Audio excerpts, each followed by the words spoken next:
দিন আর দুনিয়ার মাঝে ভারসাম্য কিভাবে রাখব? উত্তর হলো, আপনি সেটা রাখতে পারবেন না। এই কথায় অনেকে অবাক হয়, বলে মানে ভারসাম্য তো আনাই যায়। কিন্তু একটু ভাবুন, ভারসাম্য তো তখনই লাগে যখন দুইটা জিনিস আলাদা হয়, তখন তুলনা হয়, ওজন হয়। কিন্তু দিন আর দুনিয়া আলাদা কিছু না। দিন মানে শুধু নামাজ রোজা না, দিন মানে পুরো জীবন যাপনের পদ্ধতি। এই জীবনেই দিন প্রবাহিত হয়। নবী মুহাম্মদ সাল্লাল্লাহু আলাইহি ওয়াসাল্লাম আমাদের দেখিয়েছেন দুনিয়ার প্রতিটি কাজে কিভাবে দিন থাকে।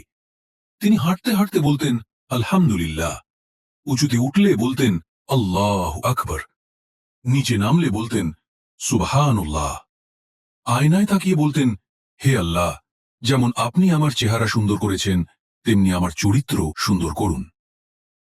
টয়লেটে ঢোকার সময় বলতেন হে আল্লাহ, আমি পুরুষ ও নারী শয়তান থেকে আপনার আশ্রয় চাই।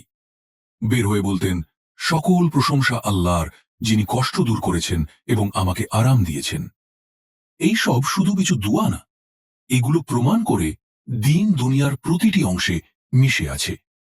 তাই দিন আর দুনিয়া আলাদা কিছু না, জীবনের প্রতিটি মুহূর্তে দিন অনুযায়ী চলাই হল আসল জীবন।